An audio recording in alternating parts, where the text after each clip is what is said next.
Here now with reaction, the author of The Price of Principle, Harvard Law professor Alan Dershowitz, and Fox News legal analyst Gregg Jarrett. Professor, their defense, this is a personal residence, they say, yet they believe he has prerogatives. What is their defense right now?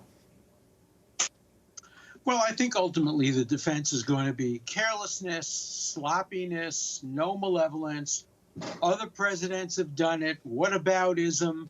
What about Donald Trump? What about Sandy Berger? What about Hillary Clinton?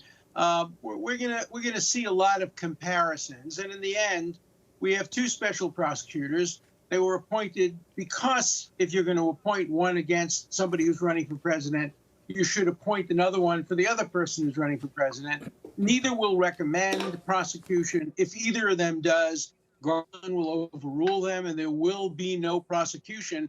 Probably the laws will be changed, and we'll see now a new process by which the archive come to the House and remove everything the day the president leaves the White House. I think we're going to see that change.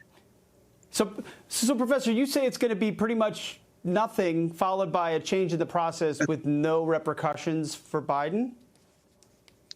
I think there'll be no repercussions except political. People, even the Democrats, are now saying, oh, my God, he said how sloppy Trump was. Look how sloppy he is and how irresponsible he is. We'll see political repercussions. I do not think we'll see criminal prosecution against either.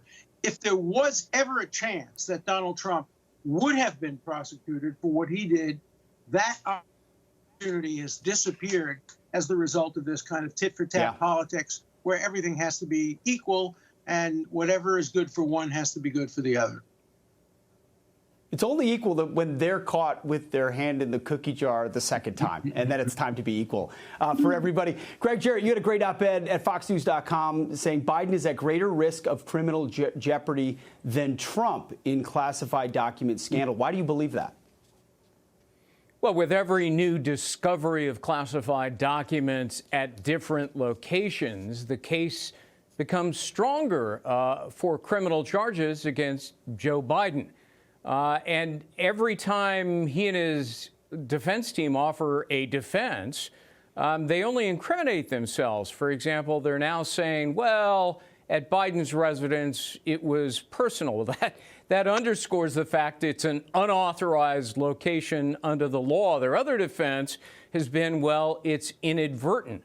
Well, remember, the lesser standard under both criminal statutes in play here, 1924 and 793, is gross negligence or recklessness. Inadvertent is literally the dictionary definition of carelessness. So Trump, in a way, is admitting guilt. But my big question here is, where is the FBI in all of this? 73 days elapsed between the first discovery and the last one just over the weekend.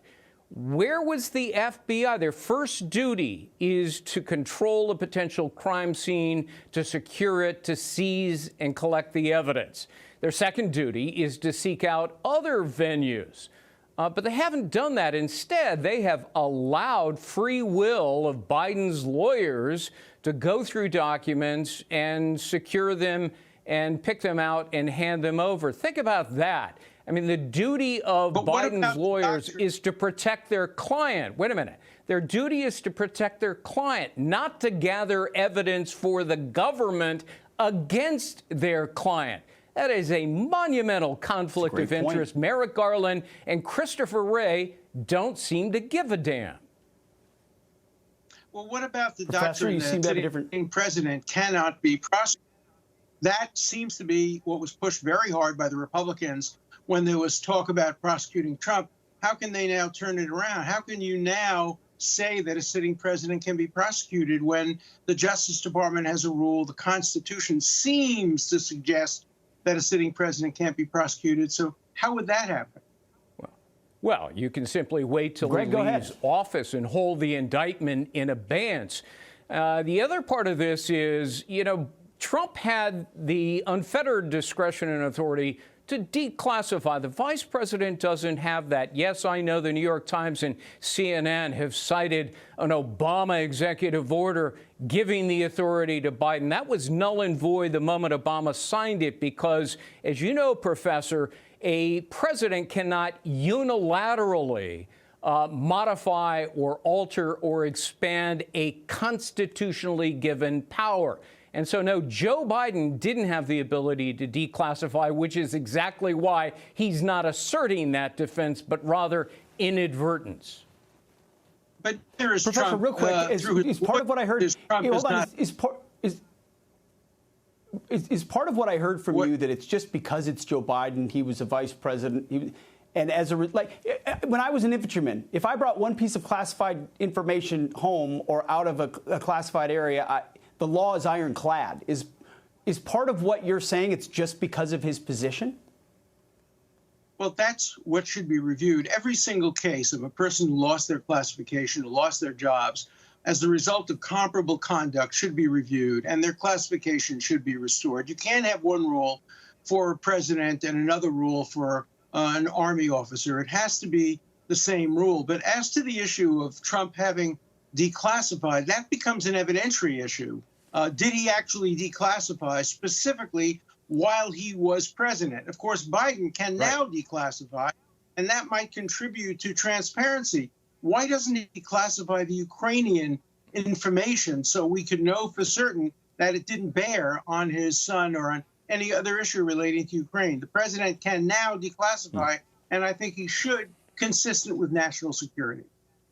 I wholeheartedly agree that it's a matter of evidentiary dispute as to whether Trump declassified documents. But good luck, Merrick Garland, trying to prove otherwise, because the president has such authority he doesn't have to tell anybody. He doesn't have to put it in writing or sign any document. He doesn't have to notify any individuals or affected agencies. He can simply do it on his own. So how in the world can you contradict and disprove that Trump declassified documents? You simply cannot. No, I agree with that. Gregg Jarrett, Alan Dershowitz, we got to leave it right there. Professor, we got to leave it right there. A great discussion, though, illuminating. Thank you both.